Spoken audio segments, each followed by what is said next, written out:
All right, good morning. Good morning. Looks like we're all kind of getting settled and getting in place here, so we'll get ourselves started.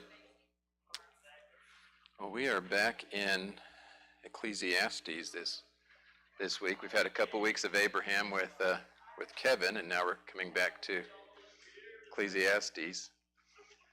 I appreciated Kevin's confession that the Masters golf tournament kind of knocked PowerPoint slides out of the way for him last week.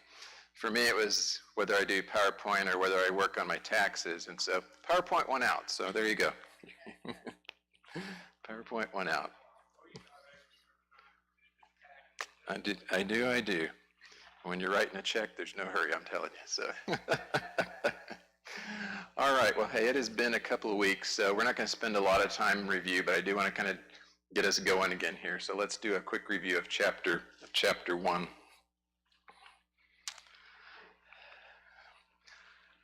And so when we looked at chapter 1, verse 2, we said was kind of the main theme of the book, that everything is futile, everything's useless, everything's meaningless. And we see that throughout Ecclesiastes, Solomon telling us that. We talked a little bit about the phrase under the sun and how that really was kind of telling us that Solomon's coming from an earthly perspective, a worldview, and what life looks like without God. So that's kind of the context he's writing in and making his comments. Verse 3 is the question that Solomon asked, and then he starts to answer it, and his question was, what does man gain from all of his labor at which he toils under the sun? And he kind of goes through several different things. In fact, today we'll kind of see as he comes to the end of what we think that particular section is, where he's been answering this in a lot of different ways. Generations come, generations go, but the earth remains forever. And we talked a little bit about this and how, the earth is here, the nature is here, everything is consistent. We're going to come, we're going to go. People are going to come behind us, they're going to come and they're going to go. And that's just kind of the circle of life, if you will. The earth and nature are permanent. Man's not, kind of continues that same thought. That Solomon observed futility in the cycles of life, and we talked about the sun rising and setting every day, the patterns of the wind, the recycling of the water, and those things, and how they're consistent day after day after day. And how Solomon said it's wearisome to try and discover all things, because you think you've discovered something, you think you understand something, and it turns out there's even more to understand and more to discover, and it's just kind of a never-ending quest. We talked a little bit about there's nothing new under the sun, and we tried to put some context on that, or the ideas, or what it's trying to accomplish new. We use some examples like in transportation. The idea of transportation is not really new, but the different ways we achieve that change from time to time. Communication's another one too. We've gone from very primitive ways to communicate to now we've got all sophisticated and ways to communicate, and who knows if the earth is still here 200, 300 years from now, what communication will look like, or what that'll be. But at the heart of it, it's the communication is there and has been a consistent need throughout time. Solomon started by comparing things in nature to kind of make his argument, to answer his question. He went to personal experience from there. And then he went to looking through the lens of wisdom and looking through the lens of madness and folly, and he started making some comments about that. And he came to that conclusion, all of them are meaningless, chasing after the wind. And again, this is a phrase that we're going to hear multiple times throughout the book of Ecclesiastes, but as he explored that, as he kind of experimented with these different things, as he gave thought to how this might all work or how there might be more meaning to this is the conclusion that he came to. And so that was kind of our chapter 1. So let's get into chapter 2, and we'll start with the first 3 verses. He says, I thought in my heart, come now, I will test you with pleasure to find out what is good, that also proved to be meaningless. Laughter, I said, is foolish, and what does pleasure accomplish? I tried cheering myself with wine and embracing folly, my mind still guiding me with wisdom. I wanted to see what was worthwhile for men to do under heaven during the few days of their lives. And so in his first experiment, Solomon tended to approach, his looking at life more intellectually. And so he used his mind. He said he was guided by wisdom. He was guided by knowledge. He was successful in what he was looking at, but he wasn't satisfied. and he talked about how it brought much sorrow and increased his grief. And so now he's going to consider pleasure. And he also states his conclusion right up front. He introduces it, let's test you with pleasure, see what is good, but that also proved to be meaningless. So he kind of gives us the end right at the chapter 1. We already kind of know the conclusion of the story, but he's still going to walk us through his thought and his process. So verse 1, come now. And when he says that, we start to see a shift in the direction of his experiments or his quest to find happiness. So he's going a little bit different way. And you notice that Solomon starts the journey by talking to himself, and it's like he's consulting with himself. And I guess there's a part of that that's understandable because we know of his gift of wisdom, and there's no one that can really match him on that scale. But it's an interesting thing. He says he's going to look into pleasure. And while Solomon had all kinds of wisdom, isn't it interesting that there are probably people who are more experienced in what he was getting ready to dabble in or to look at than himself, but he didn't consult with other people. He could have thought about his own father, David, and, what were the consequences of his father David's sensuality? He could have thought about that. Solomon still spoke with God. We see in a couple different places. He could have asked God for special insight or special counsel, but he doesn't take that approach at all. Again, under the sun, worldly point of view, Solomon's point of view, he consults with himself. So he's going to be his own consultant, his own expert in this case. And what we see here is that Solomon is using his emotions as a guide. And we'll see that as we go through chapter 2, he references his heart in multiple places. And we'll see some things where he says things like, I said to my heart, I searched with my heart still guiding me. I kept my heart from no pleasure. My heart found pleasure. I turned about and gave my heart up to, striving of the heart. The heart does not rest. And so all of this suggests that Solomon was following his emotions as a guide to happiness. And what did he find? He told us right up front. Meaninglessness, folly, and madness. So if you want to look at it in some ways, this is almost like a pleasure hunt for him, Now perhaps, it's ironic that today's Easter and there are probably some egg hunts going on or will be going on today. Think of this as Solomon's pleasure hunt, if you will. It's an attempt to find happiness and satisfaction in physical or sensual pleasure, an experiment with all the pleasures that appeal to the senses, seeing, feeling, smelling, tasting, hearing. And again, when we think about Solomon and his position and his wealth, he can pretty much do anything that he wants. He's not limited by anything. He's not limited by resource. He's not limited by money. He's not limited by authority, power, influence.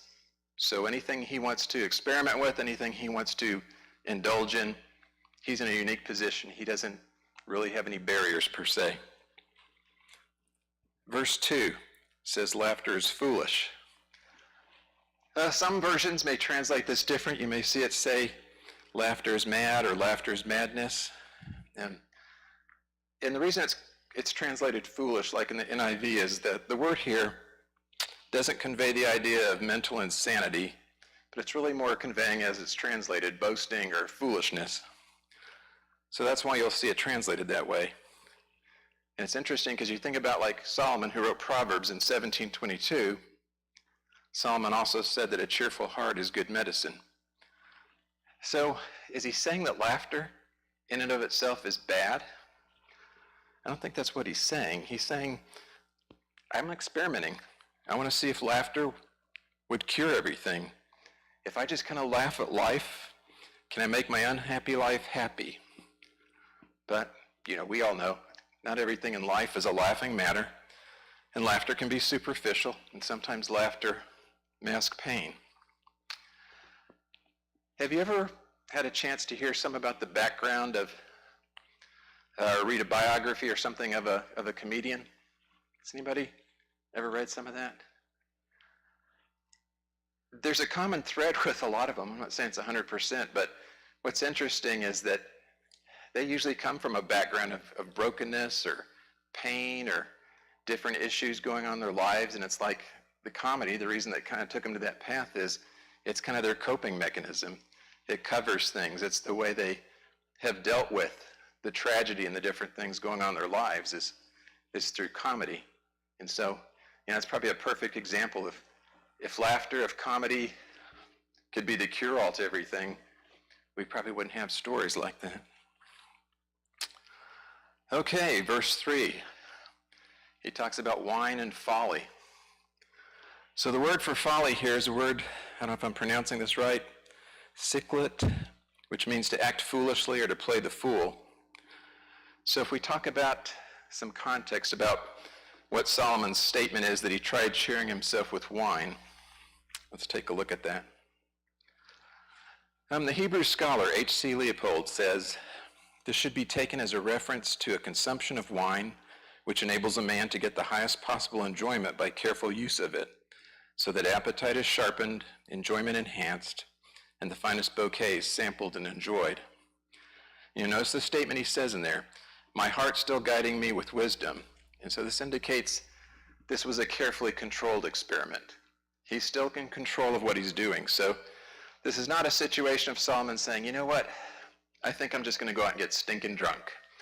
I'm going to go get bombed. I'm going to drink till I don't even know who I am, till I fall down, till I pass out. That's not what Solomon is saying here. It's more like maybe there's something to this world of drink. Maybe I'll try that. I don't know if it's right to say maybe he's going to try being a wine snob. I don't know if that's the way to say that, a wine connoisseur.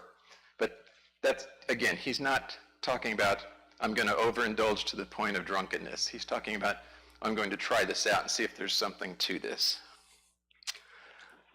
Solomon's not really taking a stand here. He's not talking about the good or the bad of alcohol itself. He's talking about how he thought wine could cheer him up and lift him out of the depressing emptiness that he's been searching and talking about. And so he thought if he could be happier, maybe he could just take the edge off his problems.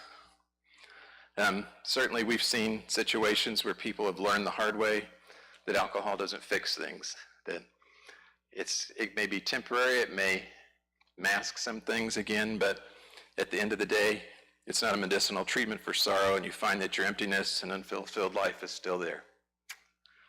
So I'll pause here for just a second. I don't know if anybody had any comments or any questions about the first few verses that we've gone through here. Okay. Starting in verse 4. I undertook great projects. I built houses for myself and planted vineyards. I made gardens and parks and planted all kinds of fruit trees in them. I made reservoirs to water groves of flourishing trees. I bought male and female slaves and had other slaves who were born in my house. I also owned more herds and flocks than anyone in Jerusalem before me. And we talked a little bit about this. When we did the introduction, we spent a lot of time just talking about, how massive the wealth and the accumulation, the possessions of Solomon were. And, no one in his league, I think we probably feel pretty safe saying probably nobody has ever matched that or perhaps ever will. And so we kind of understand that. But so if we look at the first verses, I kind of made the joke that maybe that's Solomon's pleasure hunt. We might call this his measure hunt, the attempt to find happiness and satisfaction in his material possessions. So look at this list of projects and possessions. I don't know if you notice anything, but these aren't projects that really the kingdom or the nation needs. These aren't critical to that. These are personal projects. These are personal to him. If you look through that whole section, there's lots of references to I and to my. I undertook, I built, I planted, I made, I bought, I owned. And so we get the feeling that this part is intensely personal to Solomon, that this is about Solomon. It's not about greater good for the kingdom and all that kind of stuff. This is for him. He talks about building houses for himself. And we've referenced some of this earlier too, but if we look in 1 Kings chapter 7, it just talks about a few things about his main house. His palace that he built for himself was such a huge project, it took him 13 years to build it. And when you read some of the descriptions about how it's furnished and all the materials and all the different things and how ornate and everything, it really speaks to the grand scope of its furnishings. And so here he's talking about he's built multiple houses. It makes you wonder, just how grand all of these places were that he was building for himself. And so again, what's this message here? Is the message that hard work or success is discouraged? Again, I don't think that's really what he's trying to say. I think he's talking about trying to find fulfillment and purpose and identity in what he did rather than who God is. People finding identity and purpose in things, from the things they do, from the things they accomplish, rather than finding satisfaction and meaning and purpose in God. If we pause here, I think we see this still today, maybe not this grand of a scale, but how many times have you heard about people, for example, that have retired and they seem very lost because everything they were and every bit of their identity was all wrapped up in their job or their title or what they did, and now they feel a little bit lost. Or sometimes when you lose a job or get laid off, that's part of what you're dealing with on the mental side too, is just you feel like maybe you've lost a part of your identity or something is a failure in there and stuff, because we tie a lot of our self-worth to those things. So we still struggle with that. We tend to tie ourselves to, or at least society does for sure, into things and possessions and accomplishments. What kind of job do you have? And we tend to give more worth to different kinds of jobs. What's your title? Do you have an impressive sounding title? Salaries, how much money are you making? And we put our worth in that, that our worth and our importance is all tied to how much money we're making. Accolades, are we winning awards? Are we the highest grossing salesperson? Are we the manager of the year? Are we the employee of the year? Are we the best this or the best that? Are we the Cowtown Marathon champion for our age group or something like that? We put a lot of worth in the different accolades. Community recognition. Are you the citizen of the year? Are you the local politician? Are you a member of the board of directors on your homeowners association? We put things into community recognition. Notoriety. How famous are you? How well known are you? Do people know who you are? Do you get your name in the paper? Would anybody in Dallas-Fort Worth recognize your name? Awards, homes, cars, toys, money, even neighborhoods. Do you live in the right neighborhood? Do you put more worth in the fact that you can live in that neighborhood versus that neighborhood, or this city versus that city? I hope nobody here lives in Highland Park, but yeah. You say the words like, I live in Highland Park, and we all go to a mental picture. It's like, oh, okay, I know what that means. I've got a picture in my head now. I know probably what your house looks like and all that kind of stuff. That's kind of how we do it. But what's interesting, and you've heard this in many places, not just a church thing, but you've heard people say at the end of life, how many people on their deathbed say, I wish I'd worked just a little bit more. I wish I'd won a few more awards. I wish I'd done, because when you get to that point, it becomes very sobering, and we suddenly we get perspective. It's like, those things aren't important. They didn't mean anything. Any comments or thoughts on getting our worth from possessions, trying to find happiness in possessions, what we do, our accomplishments?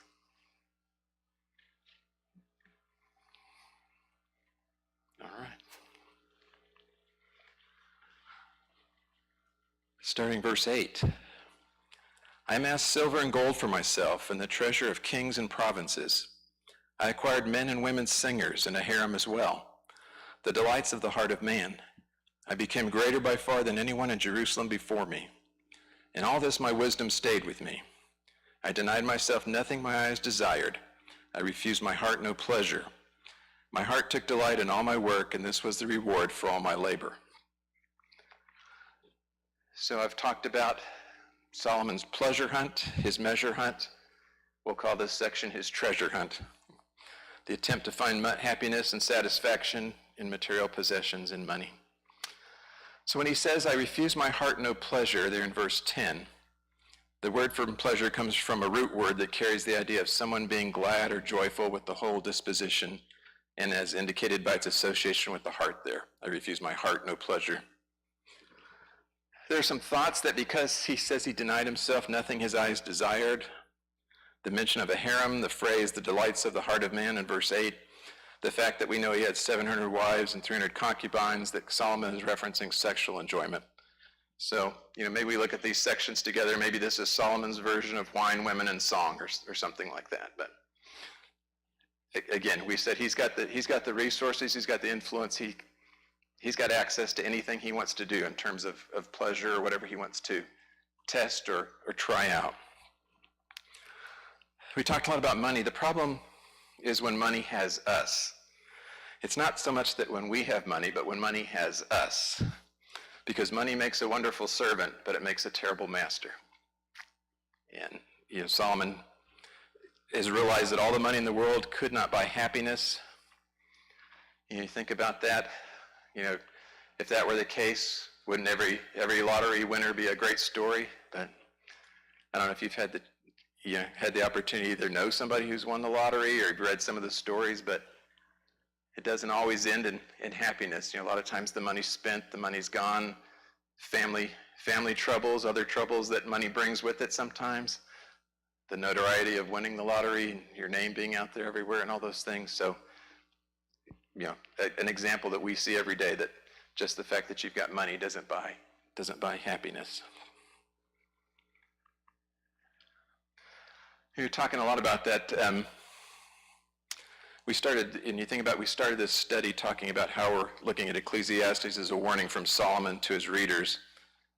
And I know Solomon realized that money and possessions can't buy happiness, don't give us happiness and satisfaction. But we're surrounded by a culture, we live in a culture that tends to send a very different message. And I found these statistics as I was preparing. I think they say a lot about our culture. In the last 50 years, the average size house in America has tripled, and yet Americans have more of their possessions in storage units than any other country in the world. Our houses have tripled, but we got so much stuff, we have to use storage units to hold on to all of it. There's enough square footage in storage buildings in America for every man, woman, and child to be able to stand under a roof. That's a little crazy, isn't it? There are more shopping malls in America than there are high schools.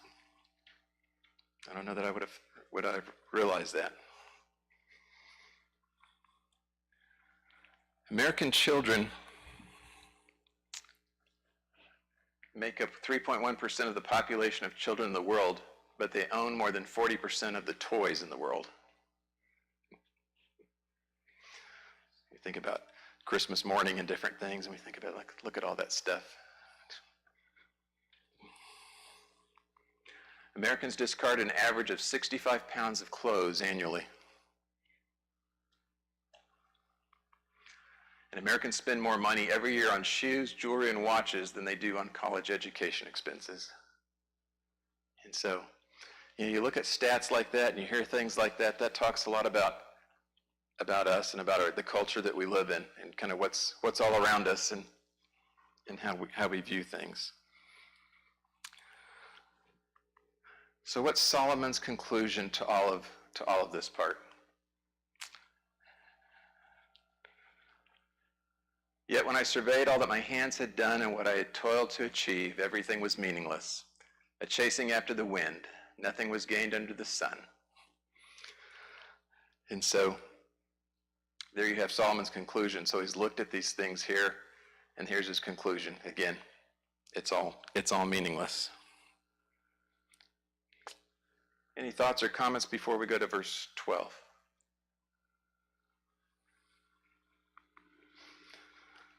Then I turned my thoughts to consider wisdom, and also madness and folly. What more can the king's successor do than what has already been done? I saw that wisdom is better than folly, just as light is better than darkness. The wise man has eyes in his head, while the fool walks in darkness. But I came to realize that the same fate overtakes them both. Then I thought in my heart, the fate of the fool will overtake me also. What then do I gain by being wise? So he starts us off and he says there in verse 12, then I turned my thoughts. So in other words, I decided to turn in another direction, turn my attention to another matter. And he talks a little bit about the king's successor, essentially saying the man who comes after me can do no more than replicate what I've already done. That's all they can do. He starts comparing wisdom with foolishness. A comparison of wisdom with foolishness and stupidity to determine the value of wisdom. And so he reaches the conclusion that wisdom is an advantage over folly, just as light is an advantage over darkness. The wise man walks in the light, guided by the eyes in his head. The fool goes forward blindly, stumbling along the path. Yet they're both influenced by chance and fate. Whether they're wise or foolish, the same things that will come about by chance or fate, just the occurrences of life will impact them both. Death stalks both the wise and the foolish. What advantage has my wisdom been to me? So he recognizes that wisdom is a better path, but at the end of the day, the same fate happens to the foolish man as happens to the wise man. For the wise man, like the fool, will not be long remembered. In days to come, both will be forgotten. Like the fool, the wise man too must die. And we see that in verse 16. And so he ends this section with thoughts he's given us earlier in Ecclesiastes, kind of the same thing. Both the wise man and the fool will meet the same fate, and that they both must die. They won't be remembered long, and eventually both will be forgotten. And we've seen that in other places, and we've talked about that a little bit, that, while there are some people in our world that have some notoriety, enough time, people forget who those people are.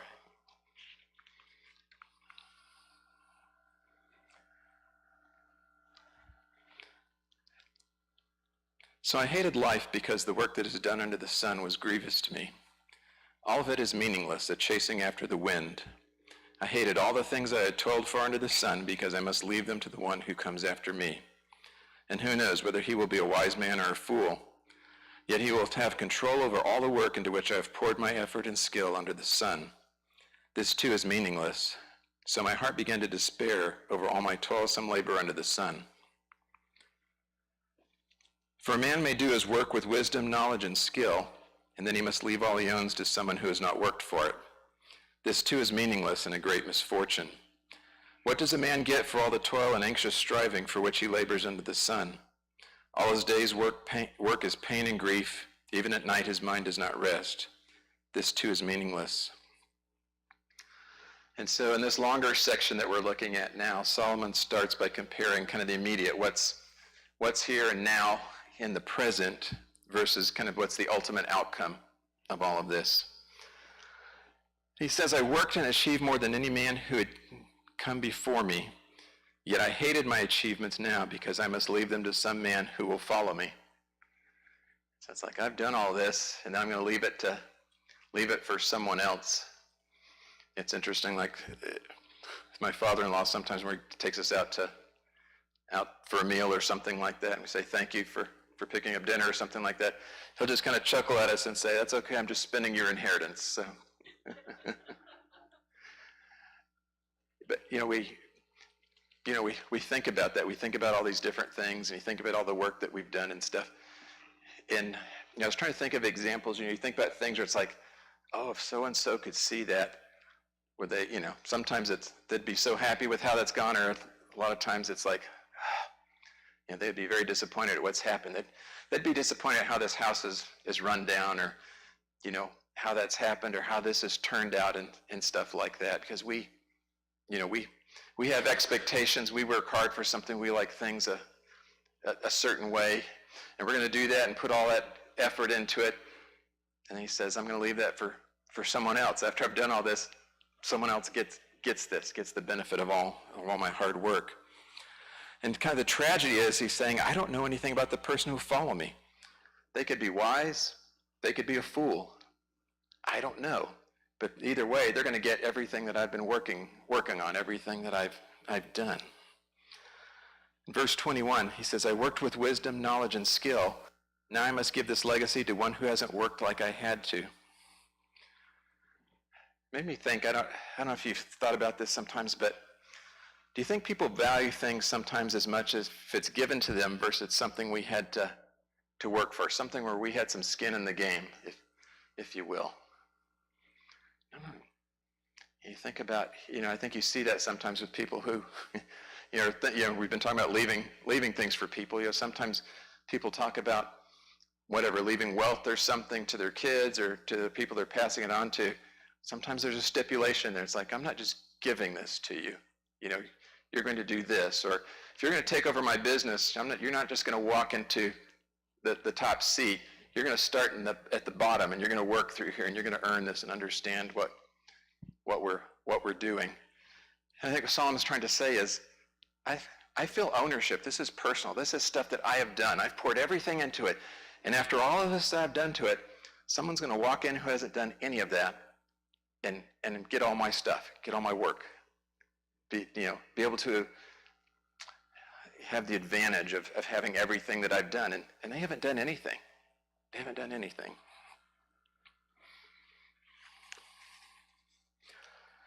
We get to 22 and 23.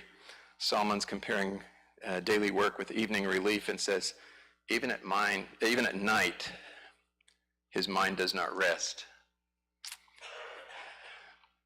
Do you ever have trouble turning your mind off at night from things going on in life, whether it's your job or something that's going on in your family or one of those things? Is anybody? Am I the only one? No.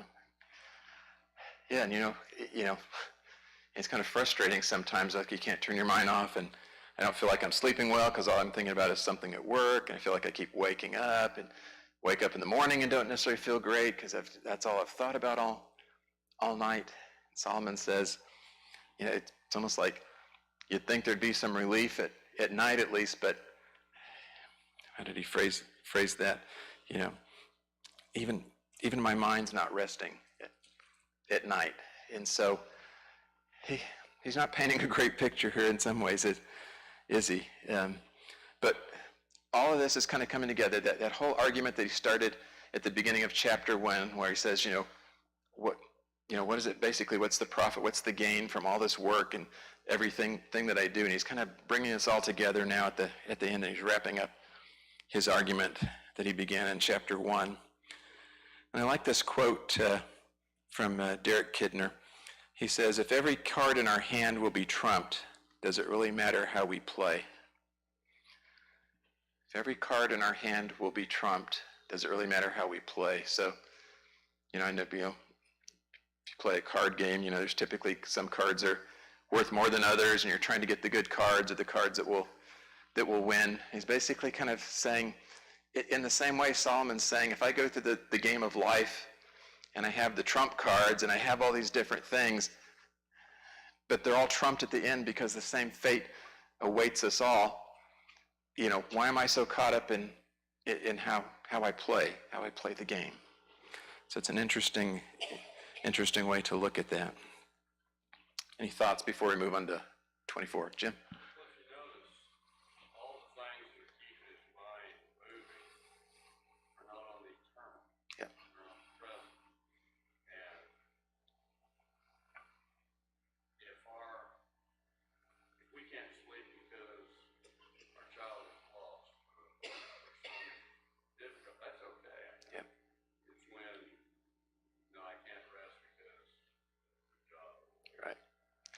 That's a great point Jim makes, and that's kind of what we've been trying to kind of set up this whole time with Ecclesiastes here is, Jim's shared that, if you think about all the things that are keeping Solomon's mind busy and keeping him, still occupying his mind at night, they're all the worldly things. There's not a spiritual view in this. If it were spiritual things, or, the salvation of your friends or your family or that type of thing, that's one thing. But it's when it's all these material things, all these earthly things, when your whole view is nothing but worldly only, and God's not in the equation, there's a difference there. And so as we get here into the end, the last couple of verses, starting verse 24, a man can do nothing better than to eat and drink and find satisfaction in his work. This too I see is from the hand of God, for without him who can eat or find enjoyment? To the man who pleases him, God gives wisdom, knowledge, and happiness, but to the sinner he gives the task of gathering and storing up wealth, to hand it over to the one who pleases God. This too is meaningless, a chasing after the wind. So the conclusion in verse 24 here, a man can do nothing better than to eat and drink and find satisfaction in his work, is going to be similar to statements that we're going to see in other parts of Ecclesiastes, where he says very similar things in chapters 3, 5, 6, 8, and 9. So we'll see a similar sentiment as we continue through the book. It's basically, thank God for what you do have and enjoy it to the glory of God. He's not saying eat, drink, and be merry, for tomorrow we die. That's not the sentiment here. It's really more pointing back towards God here. And this is interesting because Solomon hasn't really mentioned God so far. We're not seeing a lot of mention of God, and suddenly he brings God into the equation, and he's mentioned 3 times in pretty quick succession here. And so the context here for God is referencing God as creator, the one in complete control, the one whose laws govern the world. And there's an emphasis on what God gives, is what we're seeing here. He's saying he's the one who gives enjoyment and satisfaction in life. He's the one who gives wisdom, knowledge, and joy. And if man finds temporary satisfaction in his work or his pleasure, he needs to recognize that it's from the hand of God. So in verse 24, I was looking at a source that says, if you translate this literally, so a man can do nothing better than to eat and drink and find satisfaction in his work. If you translate that literally from the Hebrew, it says, there is nothing in a man to eat and drink and tell himself that his labor is good. So in other words, there's nothing inherent in humanity that makes it possible for us to extract the enjoyment and purpose from the things we do. Nothing inherent in us, and again, this is where God comes in, because he says, and it continues there in the next verse by saying that without him who can eat or find, it's not because of something inherent in us, it's because it's from the hand of God. So Solomon's insight here is that enjoyment is God's personal gift to us. So the ability to enjoy these things is from God. It's not something that's necessarily innate in us as humans. Verse 26, let's read that again. To the man who pleases him, God gives wisdom, knowledge, and happiness, but to the sinner he gives the task of gathering and storing up wealth to hand it over to the one who pleases God. This too is meaningless, a chasing after the wind. And so you look at this, I was just kind of trying to figure out what is Solomon really trying to say to us here? And I don't know that I'm real sure. I'm going to share a couple of interpretations with you that have been suggested here and let you kind of make up your own mind. One interpretation is the wise man, the good man, works in harmony with God's laws as he interprets them through God, revealing himself through nature. And the result is he pleases God and he finds favor. The foolish man, the sinner, is literally the one who offends God, sets aside the rules he discovers in the world, and the result is he runs contrary to what he knows to be the better way to live. He does not find wisdom, knowledge, or joy. So that's the way one person has looked at it. Another interpretation some people have is that God intends people to enjoy the good things of life and find enjoyment in their work. This is God's gift. Those who accept this gift please God. To them, God gives the wisdom and ability to enjoy his gift. Those who do not accept his gracious gift, but who spend their energies trying to achieve happiness by their own wisdom and efforts, find that all they build up for themselves will be lost.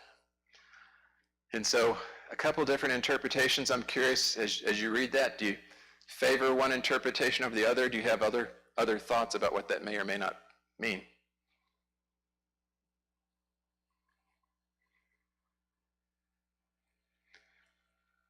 I'll take a drink of water for a dramatic pause.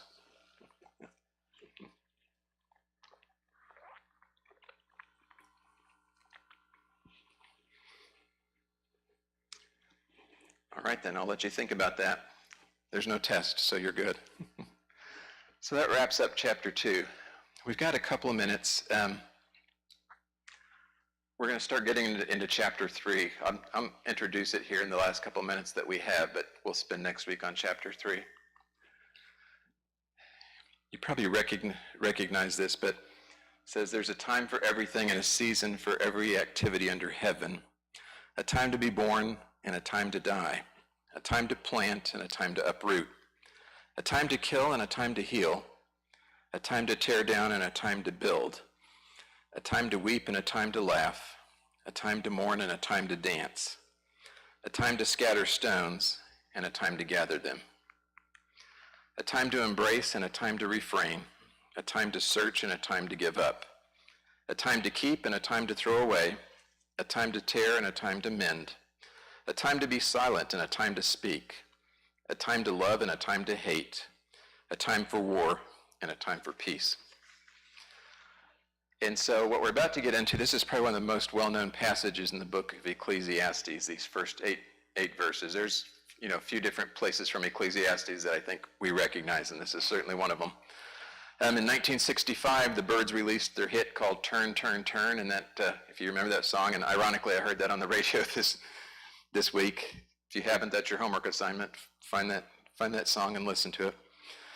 And it's interesting because in 65, it's talking about a time in history when many things in society were in turmoil, and people, especially younger people, were looking for meaning, trying to make sense of what they were experiencing.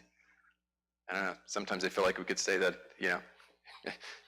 every decade, it always feels like it's kind of the same story to some. These 8 verses are sometimes referred to as the catalog of times. And so we'll talk about this. We're wrapping up here at the end, so I don't really want to dive into anything too deep at this point, but this is where we'll go next. We'll kind of look at these statements. There's 14 opposing pairs here, kind of representing a broad spectrum of possibilities associated with the human experience.